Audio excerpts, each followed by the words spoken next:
Mimi mwenyewe nilikuwa najua na nilikuwa niko na uhakika kwamba nimefanya makosa because nilikuwa sifai kurejelana na yeye, na so nilifanya makosa kurudiana na ex wangu because kuna venye tu ni mwenyewe unakuwa unahisi hichi kitu.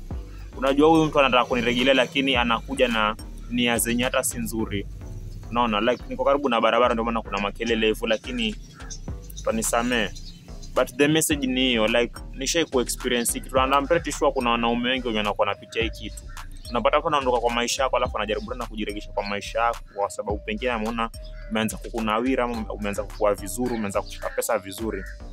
And kuna hii feeling yenye unakuwa nayo, unahisi kabisa huyu mtu anataka kujiregesha kwa maisha yangu na anakuja na hana nia nzuri na mimi. Because genuinely pengine hana good intentions, anakuja tu kwa sababu pengine kuna kitu kingine chenye ameona na anaona ni kama atakipata baada ya kurejelana na wewe. So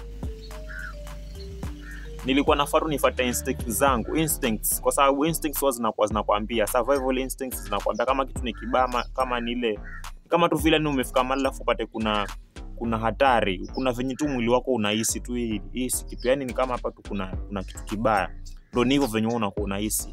So asintia mimi nilikuja nikarejelana na ex wangu, na chenye kili happen ilikuwa worse even after tumeachana alafu ndo tukarejeleana mazee. Chenye kili happen baada mimi kurejeleana naye ilikuwa ni worse even the thing yenye tuliachana nayo.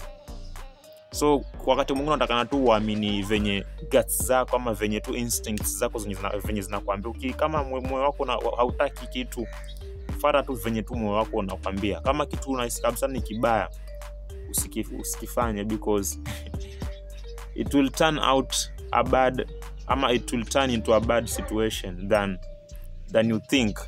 Itakuwa ni situation mbaya baada umefanya hivyo, kwa sababu wakati mwingine unajaribu kupatia mtu chance alafu unashangaa hiyo chance yenyewe umempatia, hiyo chance kidogo yenyewe umempatia ndio anaitumia kumaliza kabisa.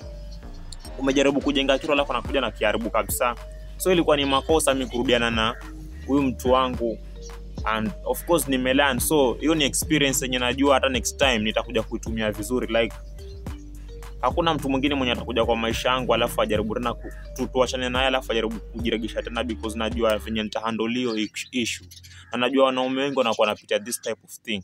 Hata si wanaume peke yake, pia I think wanawake pia wanakuwa na watu wao wenye wanakuwa wanaanzisha kitu alafu pengine mwanaume anakuwa anamtumia. Those type of things. So wewe mwenyewe unataka na ujue huyu mtu kweli ana umuhimu gani katika maisha yangu.